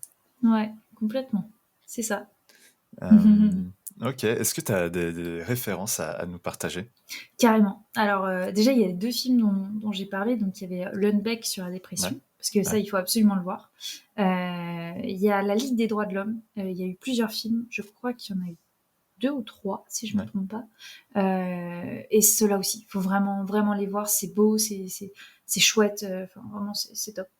Il y a un film qui s'appelle Beyond Conflict Foundation, et très, très intéressant aussi. Et un de mes studios préférés qui s'appelle ILO TV. Ils ont fait 4 épisodes sur Edna. Et en fait, c'est très intéressant. Eux, ils sont plus sur le côté environnemental. Et c'est magnifique. Vraiment, c'est d'une beauté par la simplicité de leur design. Enfin, eux, en fait, c'est vraiment la boucle qui se boucle. Ils sont dans le minimalisme, dans leur travail et dans la manière de faire des messages. C'est vraiment top. Ça reste assez poétique aussi, comme ils le font, tout ça. Complètement. Ouais, non, c'est vraiment bien. Et il y a un dernier registre, c'est celui de la religion, avec Ordinary Folks, qui est avec J.R. Kennest, si vous connaissez, qui est quand même assez connu. Moi, c'est pas mon dada, cette partie religion, mais je trouve que c'est un très beau film et que la religion, ça aide aussi beaucoup de gens. à guider un peu leur vie, peut-être certains chemins de pensée, etc. Ouais. Et à partir du moment où ça aide, je trouve que ça rentre dans le design éthique. Donc, Ouais. et puis en plus, c'est un film très très beau. Et en fait, eux, Ordinary Folks, ils ont beaucoup quand même cette ligne religieuse qui entre dans leur concept, dans les concepts graphiques qu'ils peuvent établir. Ouais. Voilà. Je sais pas si c'est un truc de nord-américain ou je sais pas, tu vois, que ça Alors eux, influe peut-être un peu plus. ils sont sud-américains en plus. Ils sont pas du Canada? Non, c'est... Je pensais. Je Ok. crois pas. Autant pour moi. Pour moi... Attends, on va vérifier ça. Vérifions. Ah bah Mais, si, mais tu as complètement raison. et Il ben est voilà. Vancouver-based. Ah bah, Ouais. tu vois, Mais moi peut-être je pensais qu'il vraiment que travaille un peu c'était... partout, hein, je sais pas. Ah, et ben en fait, c'est que d'origine, il est de Bolivie. Donc finalement, Ah, on a voilà. tous les deux raison. C'est ça. Non, mais ouais, tu vois, je pense que c'est plus imprégné et je sais pas si un jour on verra ça aussi en France qu'un lobby de religion mette autant d'argent pour faire quelque chose comme ça. Ouais. Et ce sera peut-être un peu moins bien perçu que dans le Nord-Amérique, je pense. Parce que c'est pas du tout la même culture. Enfin bon, bref, c'est des trucs qui divergent. Ne rentrons pas non plus dans ce débat-là. Moi, j'avais des petits trucs à partager aussi, mais c'est peut-être pas sur l'écologie ni sur le motion, mais j'ai maté la série il y a pas longtemps de Tokyo Vice. Ah ouais, j'ai lu le livre. Ah, c'est vrai? C'est trop bien. Et c'est fou, hein. C'est... Ouais. Bon, la saison 1 ne termine pas l'histoire, donc me spoil pas, s'il te plaît. Ok. Mais il faut absolument que je la mate, parce que vraiment, c'est fou. Bah ouais, c'est trop bien. Je sais pas si ça reprend ou s'il y a vraiment beaucoup de choses imaginées dans la série, tu vois, je pense un minimum. Mais en gros, c'est l'histoire d'un journaliste qui rentre dans des conflits de Yakuza, quoi. Entre la police et les Yakuza. Trop bien, quoi. Le générique est pas mal aussi à voir. Carrément. Et c'est trop bien. En fait, il y a eu ce livre-là et il y a eu un autre livre du même auteur, du coup Jack Aldenstein. Ouais. Et en fait, c'est le dernier des Yakuza. Et du coup, c'est vraiment la suite. Et ça reprend on va dire un perso. Et de comprendre comment est-ce que lui, il a vécu les choses en interne. Enfin, tu vois, toute sa vie. Et c'est hyper intéressant parce que pareil, là, t'as des codes d'honneur, t'as tout ça, t'as la mafia, mais en même temps, la mafia, elle est là pour protéger, mais en même temps, en fait, c'est un peu c'est clairement de la manipulation. Ouais. Et tu vois aussi comment aujourd'hui, en fait, ça s'est complètement effondré, la mafia des Yakuza, pour certaines personnes, tu vois. Ouais. Et c'est ça le truc, c'est basé sur des faits réels, c'est bien ça? Ouais. Lui, il était vraiment journaliste, du coup. C'est ça qui est ouf, tu te dis, putain, il a vécu ça pour de vrai. Ouais, c'est fou. Et j'avais aussi Cyberpunk, que j'ai vu il y a pas longtemps, qui est pas mal. Le générique, j'avais bien aimé. Et je sais pas, il m'a inspiré pour un projet de mettre des grosses typos à un moment. Et du coup, voilà pourquoi je partage ça. Mais je sais pas si tu l'as vu, mais elle est pas mal. La série? Ouais, si, j'ai vu. Et à la fin, j'ai même pleuré, hein, c'était trop triste. C'est vrai? Non, mais en plus, c'est super beau. Et pareil, tu vois, en fait, c'est aussi un peu lié au jeu Cyberpunk. Et t'as vraiment cette dimension politique qui est ultra forte. Et là, c'est trop intéressant de comprendre comment ça fonctionne et même et c'est super beau aussi, c'est magnifique. Cette série, elle est incroyable, quoi.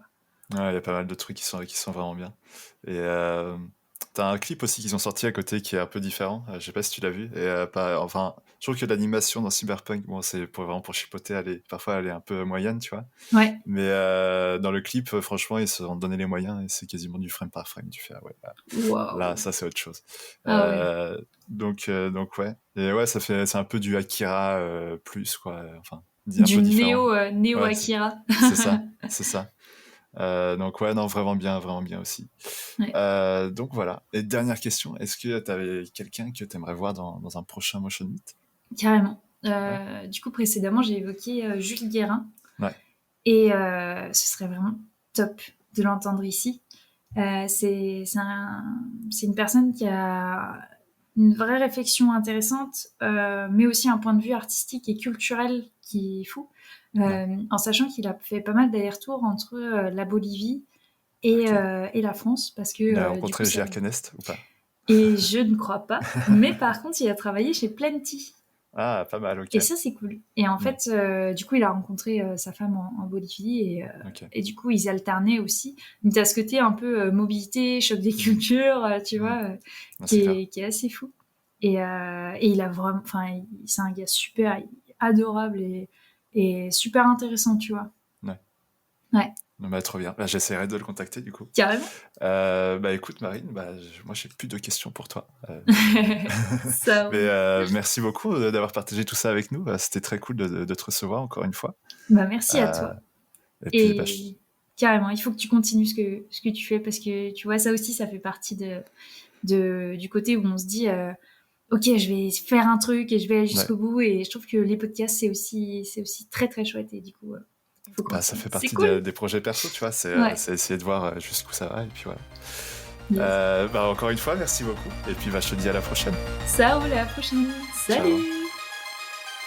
Et si vous avez aimé ce podcast, n'hésitez pas à mettre un petit pouce bleu et peut-être un commentaire.